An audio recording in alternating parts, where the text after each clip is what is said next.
Chapter called The Trap. Fred woke twice in the night to find his nose pressed against the bare stones and mud of the floor, and his breath coming in gasps. His father's back was turned to him, and he wouldn't look round, even though Fred screamed until his lungs were empty. A dream, he muttered. Dreams don't matter. Not real. But it had felt very real. Real like blood is real.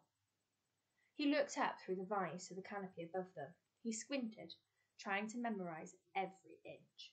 The second he got home, he would draw the canopy for his father in full colour. His father would buy him pencils in a dozen different greens. Fred didn't want to risk closing his eyes again. It was a powerful relief when the sun came up and he could creep out of the stone hut into its warmth. There was a chilly lump of guilt sitting in his stomach, left over from the previous night. He had never stolen anything in his life, never even tried. He looked towards the vines shining vivid emerald in the morning light. He thought of the look on the explorer's face. It had been more than angry. It had had fear in it. He would have to apologise. The thought made Fred's stomach squirm with humiliation. But he couldn't leave the explorer thinking he was a habitual thief, a liar, a cheat. He wasn't sure if the man was the kind to accept apologies. It might be akin to apologising to one of the stone statues. But he would try. He tipped up his boots, checking them for scorpions. All the books he'd read had been very urgent on the matter of scorpions. Fred's fingers were clumsier than usual. His upper body was quivering with nerves. The ruin looked different in the sunrise. It looked more alive. There were places where vines had covered the half-fallen remnants of walls that ran along the far end of the square. Places, too, where the vines had been hacked back, and he could see the marks on the stone where it had been cut from the parent rock. Fred walked slowly through the open square, staring upwards. The canopy over them was intricately constructed, woven from the branches of the trees that sprouted among the stones and nestled against the city walls, and from a network of vines. It was a green tablecloth for a giant laid out atop the trees. There were holes in the green scattered everywhere, where the sun burst through in bright lights, and one vast gap just above the statues, where the stones shone yellow. Directly under it, a single tree stood, burnt of all leaves. Perhaps by the sun, Fred thought, or a very small forest fire. A tiny mouse-like creature with enormous ears was basking in the heat of the morning. It scuttled away when he came near. Fred approached the stone statues, his stomach knotting tighter with every step. They were twice as tall as he was, and so worn by the rain and time that their faces were smoothed of expression. The man and the woman were identifiable only by their bodies, the panther by her tail, but still, in places, he could see where tools had cut at the stone. He reached out and touched the panther's paw. Only half of it remained, but he could see where her claws had been, how her yellow stone would have glowed when it was near. The explorer, though, was nowhere to be seen. Fred was just about to turn tail and run when he heard deep breathing ahead of him. A tree had grown through the stone floor to the left side of the statues. The explorer was asleep in a hammock woven from lianas, in the shade of the tree. He lay in it diagonally, stretched out in that direction. It was almost as flat as a bed. Fred made a mental note to only lie in hammocks diagonally from now on. Under the hammock was a cluster of things: a small pot of ink, a quill made from a vulture feather, a piece of bark with some notes, and an enormous pair of shoes. Fred moved closer. The explorer looked much younger asleep, and softer. "Boy." The man did not open his eyes. At least, he didn't seem to. "I hope you have a good reason for waking me." Fred's chest grew hot. "Sorry, he began. How did he know it was him? He must, Fred thought, have been peeping from behind his eyelashes. "I could smell you," said the explorer, as if Fred had asked the question aloud. "And you all breathe differently. The English girl breathes through her teeth, The Brazilian girl with the ropes of hair breathes as though she fears waking the world. The small boy appears to be breathing through a veritable revolutionary barricade of snot. And right now, you are breathing as if you're afraid I plan to throw a knife into your kneecap. Fred flinched, but the explorer didn't seem to notice. He sighed and stretched. Oh, it's no good now. I'm awake. Oh, I hope you slept well, asked Fred. The explorer sat up and scratched his chin. This isn't a rooming house in Bournemouth. You don't have to talk like an old woman. Fred felt his forehead grow hot. I was trying to be polite. My father says, be ruthlessly polite, if only because it's easier than all the alternatives. Oh, how practical of him. The explorer extracted a red and black bee-like insect from the hem of his trouser leg and crushed it between his palms. In future, boy, it's best not to come near me when I'm sleeping. If you need to wake me, throw something from a safe distance. Why? I have a startle reflex. Fred must have looked as puzzled as he felt, because the man added, I was captured once. By Germans? No. By natives? Not by the people you're thinking of. Not by the indigenous people to whom this land belongs. By the owners of a rebel company. I didn't like how they were treating the people who lived in the forests around them. Is that how your leg? I have very little desire to talk about it. Fred stepped backwards. There are looks that make you want to hide behind your own back. He forced himself to speak. I wanted to come and say I'm really sorry about last night. It was coming out wrong. He sounded as if you were apologising for failing to hold open a door. He swallowed. Properly sorry. The explorer raised a single, unimpressed eyebrow. Fred began to stammer. Fear dug into his belly. It wasn't... We weren't going to do anything. We weren't going to take anything or break anything, but... But it was dishonest and counterproductive, said the explorer dryly. Quite. Fred flushed. For the first time, he met the explorer's eye. He nodded. Yes, it was. I didn't mean to be those things, but I was. You're right to be angry. He stared at the floor as he turned away, back towards the sleeping house. Wait. Fred turned.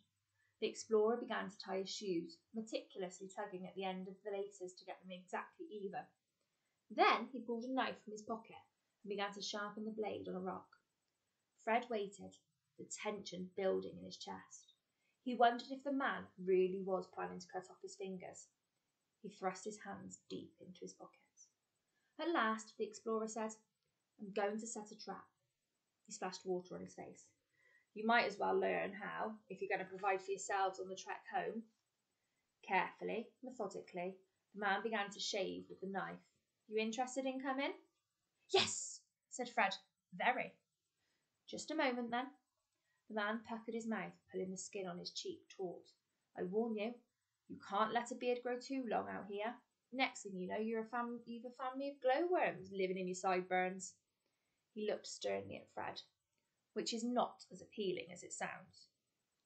Thank you, said Fred. He tried not to laugh. I'll remember that, although I can't actually grow a beard.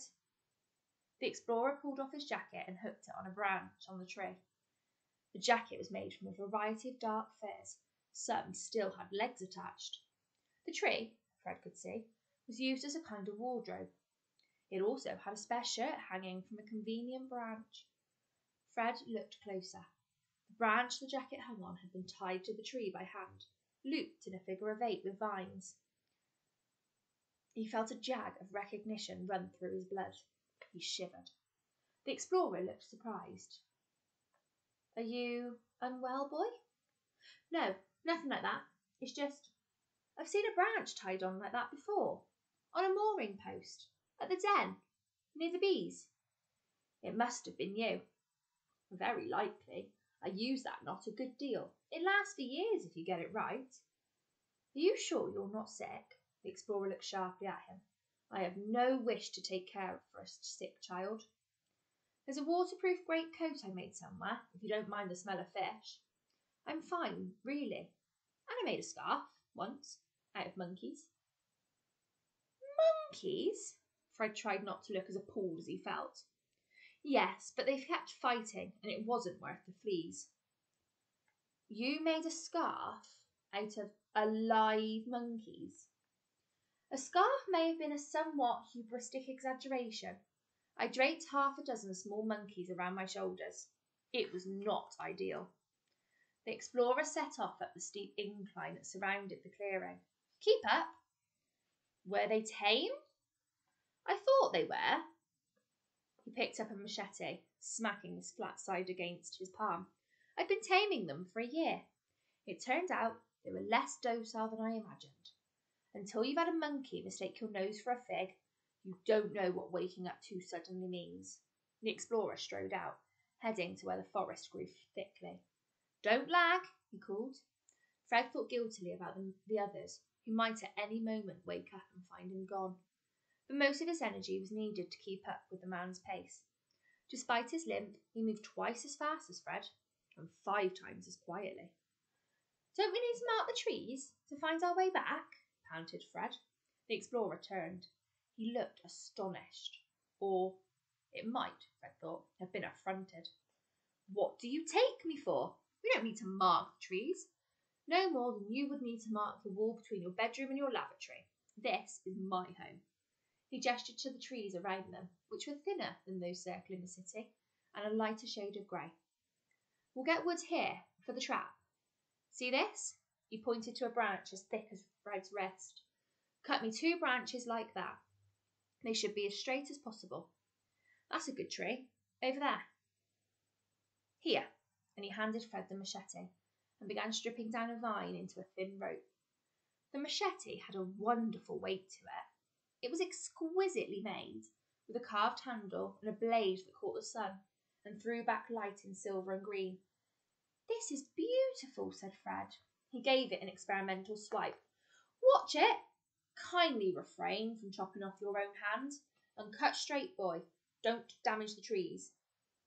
The explorer bent and brushed some debris away from a green shoot, so pale it was almost white. And only cut what you need. Don't hoard. Leave enough that the tree can replenish itself. The greatest threat to living things is man, which is not a thought to make one proud.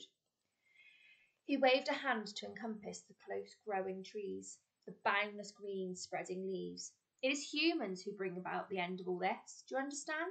The city and the trees that disguise it from the land and sea. It needs protecting. Protecting from us, though, said Fred. He swept the machete through the air again. It made a very satisfying whistling sound. What could we do to it? You can talk. Children are terrible at keeping secrets, and some kinds of knowledge are vulnerable. Like a breathing thing, they require great care. I've kept hundreds of secrets, Fred said. But as he turned towards the trees, he wondered if that was true. He had never had a secret so valuable. He had never had a secret that would make his father put down the newspaper and turn to look at him. This place needs protecting from humans, said the explorer. I find it hard not to be wary of my fellow countrymen. They care about the wrong things. I used to sit in the train carriage with the same men every day on the 7:15 to Paddington, and I would look at them and think, you wake up in the morning and you put on your trousers and you don't even think about the beauty of the Amazon River. How do you justify that? And I did not admire our Prime Minister. He is very well dressed, but despite his many protestations to the contrary, I am not 100% convinced he can read. He shot out a sudden hand and grabbed Fred's wrist mid-machete swipe. Boy, careful. Hold it with the blade facing away from you. Cutting yourself with a machete is extremely gauche. Here, cut that branch, the green one. Fred swept the machete down over a branch as thick as his wrist. The first time the machete got stuck in the wood, and he tugged at it. I recommend you take care, said the explorer. Whatever our difference of opinion, I have no wish to see you open a blood vessel. On the second try, it came away with a satisfying thump. Good. Are you watching? I do not expect to have to show you twice. The explorer selected a springy sapling tree, 4 feet tall, its trunk barely thicker than Fred's thumb. "Tie the rope around the tip of the sapling," he said. Fred did so, while the explorer searched around the ground and located a Y-shaped branch the size of a catapult. "Good. Hand me the machete." He held out his hand, a surgeon mid-operation. Carefully using the handle of the machete, he knocked the Y-shaped branch into the ground near the sapling, so that only the Y was showing. "Now, tie the other end of the rope around your green branch. In the middle, yes, but leave the end free. The end needs to be a noose, a loop knot. We're building a spring snare." Fumbling, Fred followed the man's instructions. He had practiced knot tying in his bedroom, under the covers late at night, in the forbidden small hours. The explorer nodded approval, and Fred felt a surge of pride prickle in his fingers. "Now, watch." The man pulled down on the rope, and the sapling bent forward, as if it was saluting. He wedged the green branch into the Y, the rope stretched taut. The slightest movement will make the green branch spring free. So an animal puts its foot in the noose, the sapling springs up, the slip knot tightens, and you have dinner. "What's it for?" Fred asked, examining it from every angle. "What does it catch?" "Oh, come on," said the explorer. "Let's go. I have other things to do. It's for whatever crawls into it. Rats, armadillos." "You eat rats?" "Of course, if I have to. I've eaten many things over the years that I have not precisely enjoyed, but have appreciated nonetheless. Snails, spiders." "Spiders?" "Certain spiders are remarkably delicious. I could help you find them, but I've no desire to help you, unless you swear to keep silence about this place." Fred bit his lips together. "No?" the explorer said. "You prefer to align yourself with men who loot from the land and its history?" "They don't." Fred thought of the men striding across the pages of his books. "They don't all do that." "Certainly, there are some who do not. But how many? You wish to invite the world to come and stare? You gamble on the morality of the world at large, do you?" Fred's stomach contracted. He said nothing. His heart thrummed painfully, but he forced himself not to look away.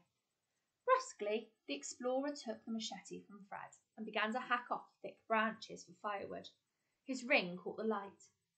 Fred tried to change the subject. "Your ring," he was about to say. "Why do you wear a ring in the jungle?" But, he thought, the explorer didn't seem to welcome personal questions, and he was swinging the machete very close to Fred's knees. What's it made from?" "Fish scales and caiman bone." The explorer's pride in it seemed to wrestle with his anger at Fred. Then he took the ring off and held it out. "Here." On the inside rim, words had been cut. Fred read, "Nec aspera terrent." Latin. Roughly, it means difficulties being damned. "Do you think it's peculiar to wear a ring out here?" Fred did think exactly that, but it seemed a bad place and time to say so.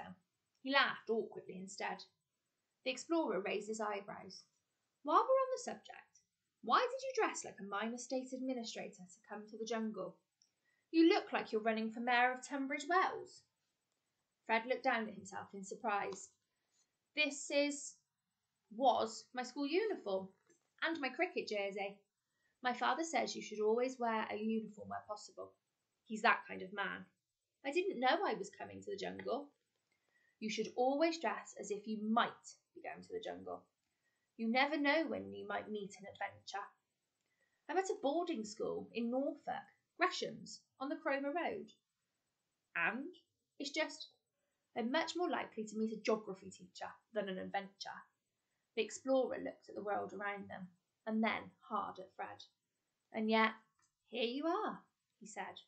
With great care, he detached a branch covered in berries from a tree and threw it to Fred, who caught it, realising a second too late that the branch was covered in thorns. He said some words his school did not allow him to say. The explorer arched his left eyebrow a quarter of an inch.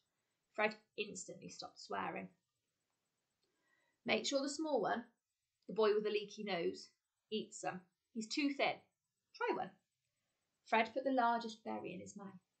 The juice burst on his tongue. It was absolutely hideous. He wanted to spit it out, but he had a feeling the explorer wouldn't approve. He swallowed and scrubbed his tongue on the back of his head. "It tastes of petrol," he said. "And badgers." "I know, but you should eat them anyway. They're rich in vitamins, and they'll be easy to find on your road to Manaus. They grow near the river." "I think maybe I'd rather starve." "No, you wouldn't. It's a long walk. It's best not to get too hungry if you can avoid it. If you get hungry enough, you'll start feeling that your bad ideas are your good ones. If you get truly famished, you start feeling like a French philosopher, and that's unwise." And he strode back through the trees, leaving Fred to run, jumping over roots and ant hills to keep pace with him.